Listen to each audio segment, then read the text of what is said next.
ഈ പുരോഹിതവർഗം ഹദീസുകളെ പരിഹസിക്കുന്നത് കാണുക. ഇതെന്നെയാ പറഞ്ഞത്.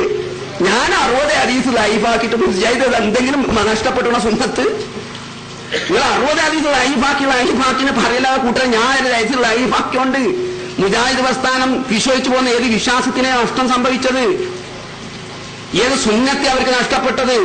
ഹദീസുകളെ യാതൊരു ലജ്ജയുമില്ലാതെ ബലഹീനമാക്കുന്നതിനെ സ്വന്തം കൂടാരത്തിലെ ശിഷ്യൻ വിമർശിക്കുന്നത് കാണൂ. ഒരു ഹദീസ് നമ്മൾ കേട്ടാൽ നമ്മളെ തള്ളുന്നതിന് മുമ്പ് ആലോചിക്കണം, 14 നൂറ്റാണ്ട് പിന്നിട്ട സമുദായത്തിലാണ് ഞാൻ ജീവിക്കുന്നത്. ഇക്കഴിഞ്ഞ 13 നൂറ്റാണ്ടിലെ മുസ്ലിമീങ്ങൾ ഈ ഹദീസിനെ എങ്ങനെയാ സമീപിച്ചത്? അവരിങ്ങനെ പുറംകാലം കൊണ്ട് തട്ടുകയാണോ ചെയ്തത്? അവർക്ക് ഈ ഹദീസിന് വല്ല വ്യാഖ്യാനവും പറഞ്ഞിട്ടുണ്ടോ? ഇതൊന്നും ആലോചിക്കാതെ ഓരോരുത്തരും അവനവന്റെ ഇഷ്ടത്തിനനുസരിച്ച് ഹദീസുകളെ തള്ളുകയും കൊള്ളുകയും ചെയ്യുന്ന അവസ്ഥ ഇന്നുണ്ടായിട്ടുണ്ട്. ഇനി ആ ശിഷ്യൻ തന്നെ ഹദീസിനെ പരിഹസിക്കുന്ന രംഗം കാണൂ. സഹീഹ് ബുഖാരി വിമർശനങ്ങൾക്ക് അതീതമാണെന്നോ, ഇമാം ബുഖാരി മഅസൂമാണെന്നോ, ആ 2 ചട്ടക്കുള്ളിലുള്ളതെല്ലാം സത്യസമ്പൂർണ്ണമാണെന്നോ ആർക്കും ഇവിടെ വാദമില്ല. ഒരു ഹദീസ് നമ്മൾ കേട്ടാൽ നമ്മളെ തള്ളുന്നതിന് മുമ്പ് ആലോചിക്കണം, 14 നൂറ്റാണ്ട് പിന്നിട്ട സമുദായത്തിലാണ് ഞാൻ ജീവിക്കുന്നത്. ആ 2 ചട്ടക്കുള്ളിലുള്ളതെല്ലാം സത്യസമ്പൂർണ്ണമാണെന്നോ ആർക്കും ഇവിടെ വാദമില്ല. അവരിങ്ങനെ പുറംകാലം കൊണ്ട് തട്ടുകയാണോ ചെയ്തത്? ആ 2 ചട്ടക്കുള്ളിലുള്ളതെല്ലാം സത്യസമ്പൂർണ്ണമാണെന്നോ ആർക്കും ഇവിടെ വാദമില്ല. ഓരോരുത്തരും അവനവന്റെ ഇഷ്ടത്തിനനുസരിച്ച് ഹദീസുകളെ തള്ളുകയും കൊള്ളുകയും ചെയ്യുന്ന അവസ്ഥ ഇന്നുണ്ടായിട്ടുണ്ട്. ഹദീസുകളെ പരിഹസിക്കുന്ന ഗുരുക്കന്മാരോട് ഒരു കുട്ടി മുജാഹിദ് പറയുന്നത് നിങ്ങളൊന്ന് കേൾക്കൂ. ഒരു സാധാരണക്കാരന് വിശ്വസിക്കാവുന്ന ഒരു ഹദീസ് ഗ്രന്ഥം ഏതാണ്? ഒന്നല്ല, 2 എണ്ണം കേട്ടോളൂ. ഇമാം ബുഖാരിയുടേതും ഇമാം മുസ്ലിമിന്റേതും.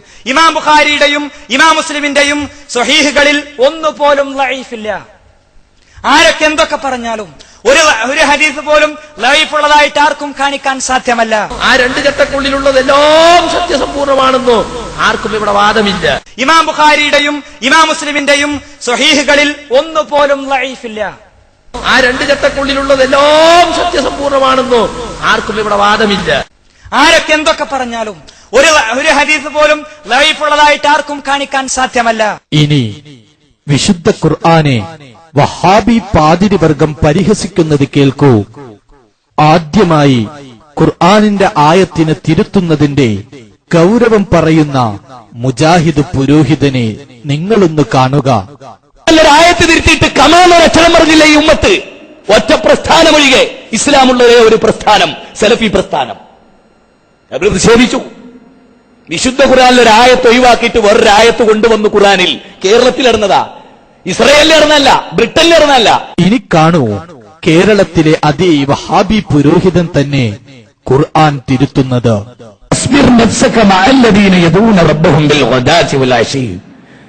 يريدون وجهه ولا تعد عيناك عنهم تريدون زينة الحياة الدنيا.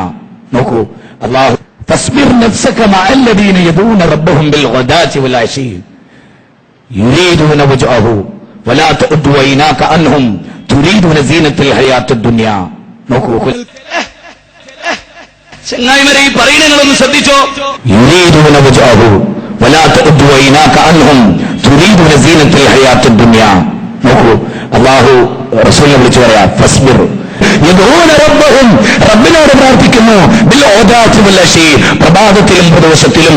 യുരീദൂന വജ്ഹഹു, അതുകൊണ്ട് അല്ലാഹുവിന്റെ വജ്ഹ് ഉദ്ദേശിച്ച് അല്ലാഹുവിനോട് പ്രാർത്ഥിക്കുന്ന അവരുമായി നീ നിന്റെ മുഖത്തെ ബന്ധിപ്പിച്ചിട്, പാപങ്ങളുമായി പാപപ്പെട്ടവരുമായി. നോക്കൂ, വലാ തഉദ്ദു ഐനാക അൻഹും തുരീദൂന സീനത്തുൽ ഹയാത്തുദ് ദുനിയ, ദുനിയാവിന്റെ അലങ്കാരങ്ങളിലും പളപളപ്പുകളിലും നീ കണ്ണഞ്ചി പോകരുത്. ഞാനിവിടെ വളരെ ഗൗരവമായ ഒരു കാര്യം പറഞ്ഞാൽ നിങ്ങൾ മനസ്സിലാക്കണം. ഇന്ന് ആയത്ത് തിരുത്തിയിട്ട് കമാന്നൊരു അക്ഷരം പറഞ്ഞില്ല ഈ ഉമ്മത്ത്. ഒറ്റ പ്രസ്ഥാനമൊഴികെ ഇസ്ലാമുള്ള ഒരു പ്രസ്ഥാനം സലഫി പ്രസ്ഥാനം. അവർ നിഷേധിച്ചു. വിശുദ്ധ ഖുർആനിൽ ഒരു ആയത്ത് ഒഴിവാക്കിയിട്ട് വേറൊരു ആയത്ത് കൊണ്ടുവന്നു. ഖുർആനിൽ കേരളത്തിൽ ഇറന്നതാ, ഇസ്രയേലിൽ ഇറന്നല്ല. അതേ മൗലവി തന്നെ ഖുർആനിനെ പരിഹസിക്കുന്നതും നിങ്ങളൊന്ന് കാണൂ. ചോദ്യതാണ്, ഒരു മരിച്ച വീട്ടിൽ ഖുർആൻ വായിക്കലാണോ നല്ലത്, മാതൃഭൂമി, മലയാള മനോരമ, മാധ്യമം പോലെയുള്ള പത്രങ്ങൾ വായിക്കലാണോ നല്ലത്? അപ്പോ വിവരല്ലേലോ. അതുകൊണ്ട് മൂപ്പര മറുപടി എന്തറിയോ, ഖുർആൻ വായിക്കലാണ് നല്ലത്. അച്ചോദ്യം എന്നോടാണ്, ഞാൻ എന്താ പറയോ, മാതൃഭൂമി വായിക്കലാണ് നല്ലത്. ചങ്ങായിമാരെ ഈ പറയണങ്ങളൊന്ന് ശ്രദ്ധിച്ചോ. അച്ചോദ്യം എന്നോടാണ്, ഞാൻ എന്താ പറയോ, മാതൃഭൂമി വായിക്കലാണ് നല്ലത്. വിവരല്ലേലോ. ഖുർആനിനേക്കാൾ നല്ലത് മാതൃഭൂമി പത്രം വായിക്കലാണെന്ന് പറഞ്ഞ ഈ പുരോഹിതന്മാർ ഖുർആൻ പാരായണത്തെ ആക്ഷേപിക്കുന്നത് നിങ്ങളൊന്ന് കേൾക്കൂ. ചങ്ങായിമാരെ ഈ പറയണങ്ങളൊന്ന് ശ്രദ്ധിച്ചോ. അൽഹംദുലില്ലാഹി റബ്ബിൽ ആലമീൻ അൽഹംദുലില്ലാഹി റബ്ബിൽ ആലമീൻ അൽഹംദുലില്ലാഹി റബ്ബിൽ ആലമീൻ. വിവരല്ലേലോ. നോക്കൂ, ഖുർആൻ ഇറങ്ങിയ പുണ്യഭൂമികളായ മക്കയെയും മദീനയെയും തള്ളുന്ന മുജാഹിദ് പൗരോഹിത്യത്തെ. നമ്മളോട് പറഞ്ഞിട്ടുണ്ടോ മക്കത്തുക്കും മദീനത്തുക്കും നോക്കണമെന്ന്? പറഞ്ഞിട്ടില്ല. നമ്മളോട് പറഞ്ഞിട്ടുണ്ടോ മക്കത്തുക്കും മദീനത്തുക്കും നോക്കണമെന്ന്? പറഞ്ഞിട്ടില്ല. ഖുർആനിൽ 91 അധ്യായം ഇറങ്ങിയ മക്ക അതെങ്ങനെ അവഗണിക്കാൻ പറ്റുക? ഈമാനുള്ളവൻ എങ്ങനെ മക്ക അവഗണിക്കാൻ പറ്റുക? നമ്മളോട് പറഞ്ഞിട്ടുണ്ടോ മക്കത്തുക്കും മദീനത്തുക്കും നോക്കണമെന്ന്? പറഞ്ഞിട്ടില്ല. ഈമാനുള്ളവൻ എങ്ങനെ മക്ക അവഗണിക്കാൻ പറ്റുക? അപ്പൊ സുഹൃത്തുക്കളെ, മക്കത്തുക്കും മദീനത്തുക്കും ഇങ്ങനെ ചൂണ്ടാവുക. അവിടെ 2 ഭാഗങ്ങൾ. അവിടെ തറാവീഹ് 20 ആണ്. അവിടെ തറാവീഹ് എങ്ങനെയാണ്? അവിടെ ഭാഷ അറബിയാണ്. എന്നിങ്ങനെ പറയുമ്പോ ഓരോന്നും അങ്ങോട്ടും കൊണ്ട് ചൂണ്ട. ഈമാനുള്ളവൻ എങ്ങനെ മക്ക അവഗണിക്കാൻ പറ്റുക? നമ്മളോട് പറഞ്ഞിട്ടുണ്ടോ മക്കത്തുക്കും മദീനത്തുക്കും നോക്കണമെന്ന്? പറഞ്ഞിട്ടില്ല. വിവരല്ലേലോ. മക്കത്തുക്കും മദീനത്തുക്കും ഇങ്ങനെ ചൂണ്ടാവുക. ഈമാനുള്ളവൻ എങ്ങനെ മക്ക അവഗണിക്കാൻ പറ്റുക? ഇനി പുണ്യപ്രവാചകന്മാരെ പരിഹസിക്കുന്ന വഹാബി പുരോഹിത വർഗത്തെ നമുക്കൊന്ന് പരിചയപ്പെടാം. നബിസല്ലല്ലാഹു അലൈഹി വസല്ലമയെ അപമാനിക്കുന്നവർ ആരാണെന്നോ ഒരു പുരോഹിതൻ തന്നെ പറയട്ടെ. പരിശുദ്ധ ഖുർആൻ പഠിപ്പിച്ച അമ്പിയാക്കളുടെ, ഔലിയാക്കന്മാരുടെ, സ്വാലിഹീങ്ങളുടെ, ശുഹദാക്കളുടെ മാർഗം വിട്ടിട്ട് പുത്തൻ വാദങ്ങളിലേക്ക് ഇന്ന് സമൂഹം വ്യാപകമായിരിക്കുകയാണ്. സമൂഹം മഹാന്മാരെ അനാദരിക്കുകയാണ്, മഹാന്മാരെ നിന്ദിക്കുന്ന അവസ്ഥയിലേക്ക് എത്തി. ഏതുവരെ എന്നറിയാമോ? മഹാനായ മുത്തു മുഹമ്മദ് മുസ്തഫ നബി കരീം സല്ലല്ലാഹു അലൈഹി വസല്ലം ഈ ലോകത്ത് ലാ ഇലാഹ ഇല്ലല്ലാഹ്ക്ക് വേണ്ടി ജീവിച്ചു, ലാ ഇലാഹ ഇല്ലല്ലാഹ്ക്ക് വേണ്ടി മരിച്ചു. മരണ സന്ദർഭത്തിൽ പോലും അവിടുന്ന് ലാ ഇലാഹ ഇല്ലല്ലാഹയെ കുറിച്ച് നമുക്ക് ഓർമ്മ നൽകി. ആ മുത്തു മുഹമ്മദ് മുസ്തഫ നബി കരീം സല്ലല്ലാഹു അലൈഹി വസല്ലമയെ അപമാനിക്കുകയാണ് പുത്തൻവാദികളായ ആളുകള്. അതെ, ആ പുത്തൻവാദികളിൽപ്പെട്ട ഒരു പുരോഹിതൻ മഹാനായ സക്കരിയ നബിയെ മുജാഹിദാക്കുന്നത് നിങ്ങളൊന്ന് കാണുക. സക്കരിയ നബി KNMന്റെ പ്രസിഡന്റ് ആയിരുന്നു അക്കാലത്ത്. അതുകൊണ്ട് MGM പ്രവർത്തകയായ മറിയമ്മൻ അവിടെ ഇരുത്തി. വിവരല്ലേലോ. ഇനി മൂസാ നബി അലൈഹിസ്സലാമിനെ മൂസാക്ക എന്ന് വിളിക്കുന്ന മറ്റൊരു പുരോഹിതനെ കാണൂ. മൂസ അലൈഹി സ്വലാത്തു വസ്സലാം ആഗ്രഹിച്ചത് കുടുംബത്തിന് നടന്നു പോകാനുള്ള ദുനിയാവിന്റെ വെളിച്ചമാണ്. മൂസ നബിയല്ല, മൂസാക്ക. ആരാണ്? മൂസ സാഹിബ്. നബി മൂസ നബിയല്ല, മൂസാക്ക. ആരാണ്? മൂസ സാഹിബ്. മുസ്ലിമീങ്ങൾക്കൊന്നും അങ്ങനെ അഭിപ്രായമല്ല, അന്ന് മൂസ നബി ആയിരുന്നില്ല. മൂസ നബിയല്ല, മൂസാക്ക. ആരാണ്? മൂസ സാഹിബ്. മുസ്ലിമീങ്ങൾക്കൊന്നും അങ്ങനെ അഭിപ്രായമല്ല, അന്ന് മൂസ നബി ആയിരുന്നില്ല. ഇനി ഭഗവത്ഗീതയിലെ അർജുനനെ പ്രവാചകനാക്കുന്ന മുജാഹിദ് പുരോഹിതന്റെ തെരുവ് നാടകം നിങ്ങളൊന്ന് കാണുക. ഭഗവത്ഗീത 2-ാം അധ്യായം 37-ാമത്തെ സൂക്തം. ഹദോവ പ്രാപ്സ്യസി സ്വർഗം, ഹദോവ പ്രാപ്സ്യസി സ്വർഗം, ജിതോവാ ഭോക്ഷ്യസി മഹീം, തസ്മാദുത്തിഷ്ഠ കൗന്ദേയ യുദ്ധായ കൃതനിശ്ചയ. എന്താ ഇവിടെ? ഹദോവ പ്രാപ്സ്യസി സ്വർഗം. അർജുന, യുദ്ധത്തിൽ രക്തസാക്ഷിയായാൽ, ഷഹീദായാൽ പ്രാപ്സ്യസി സ്വർഗം, സ്വർഗത്ത് പോകാം. ബല്ലഹിയ ഉമ്മിന്ദ റബ്ബിഹിം. അപ്പൊ ഇതൊക്കെ എന്തറിയോ?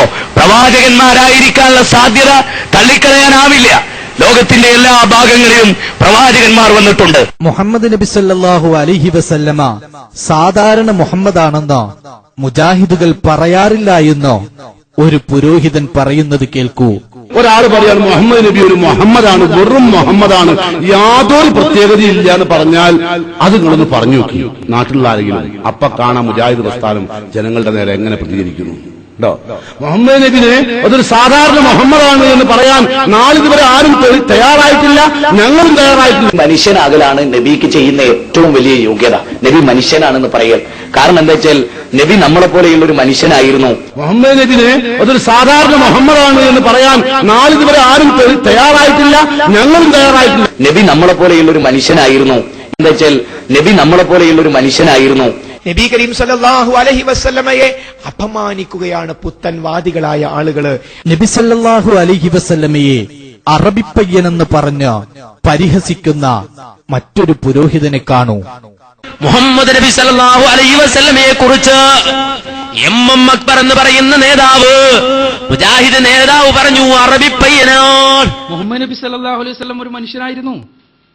അദ്ദേഹം ഒരു മനുഷ്യനായിരുന്നു. ഞാൻ പറഞ്ഞല്ലോ 40 വയസ്സുവരെ അറബികൾക്കിടയിൽ ജീവിച്ച ഒരു സാധാരണ അറബിപ്പയ്യൻ, അറബികൾക്കിടയിൽ ജീവിച്ച ഒരു സാധാരണ അറബിപ്പയ്യൻ, അറബികൾക്കിടയിൽ ജീവിച്ച ഒരു സാധാരണ അറബിപ്പയ്യൻ. നബി കരീം സല്ലല്ലാഹു അലൈഹി വസല്ലമയെ അപമാനിക്കുകയാണ് പുത്തൻവാദികളായ ആളുകള്. നബി സല്ലല്ലാഹു അലൈഹി വസല്ലമ പച്ചയായ ഒരു മനുഷ്യനായിരുന്നു എന്ന് പറയുന്ന പുരോഹിത വർഗത്തെ ഒന്നുകൂടെ നിങ്ങൾ കാണൂ.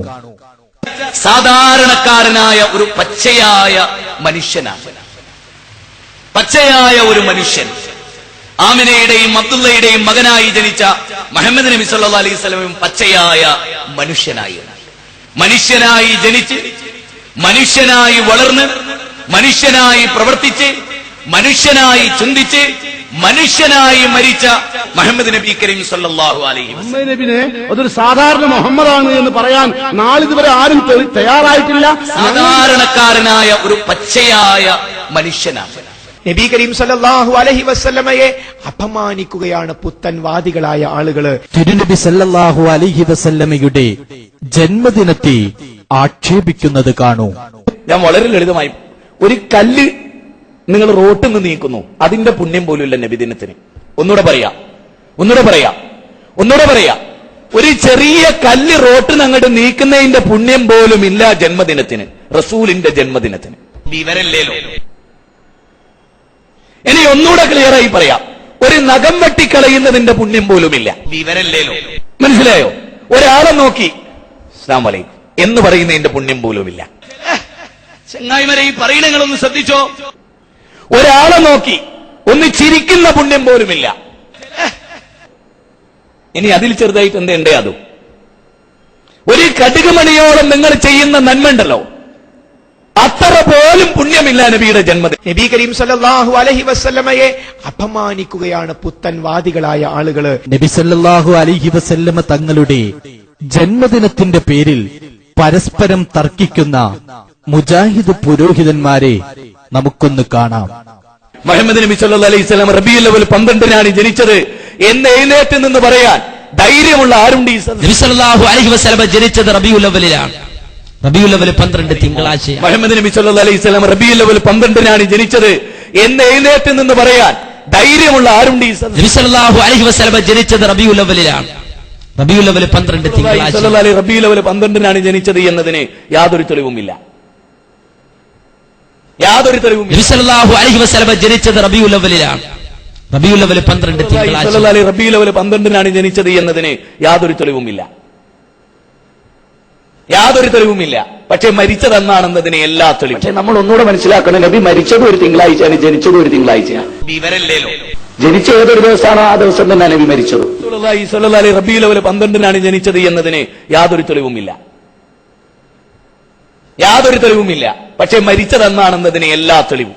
ജനിച്ച ഏതൊരു ദിവസമാണോ ആ ദിവസം തന്നെ നബി മരിച്ചത്. ഇനിയും ഈ പുരോഹിത വർഗത്തിന്റെ പൊട്ടത്തരങ്ങൾ നമുക്കൊന്നുകൂടെ കാണാം. ജനിച്ച ദിനം, ആ ജനിച്ചതും റബീഉൽ അവ്വലിനല്ല, റമദാനിലാണ്. മുഹമ്മദ് നബിയായത് റമദാനിലാണ്. അല്ലേ? ആർക്കാ അതിലെതിരെ അഭിപ്രായം? നബി സല്ലല്ലാഹു അലൈഹി വസല്ലം ജനിച്ചത് റബീഉൽ അവ്വലിലാണ്. റബീഉൽ അവ്വൽ 12 തിങ്കളാഴ്ചയാണ്. വിവരല്ലേലോ.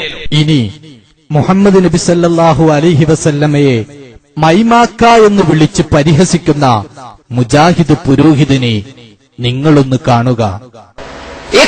രാത്രി ഇരുട്ടത്ത് ഗുഹയിൽ ഭജനമിരിക്കുന്ന മുഹമ്മദ് നബി സല്ലല്ലാഹു അലൈഹി വസല്ലം എന്ന മയമാക്ക, മുഹമ്മദ് നബി സല്ലല്ലാഹു അലൈഹി വസല്ലം എന്ന മയമാക്ക, മുഹമ്മദ് നബി സല്ലല്ലാഹു അലൈഹി വസല്ലം എന്ന മയമാക്ക, മുഹമ്മദ് നബി സല്ലല്ലാഹു അലൈഹി വസല്ലം എന്ന മയമാക്ക. നബി കരീം സല്ലല്ലാഹു അലൈഹി വസല്ലമയെ അപമാനിക്കുകയാണ് പുത്തൻവാദികളായ ആളുകള്. ഈ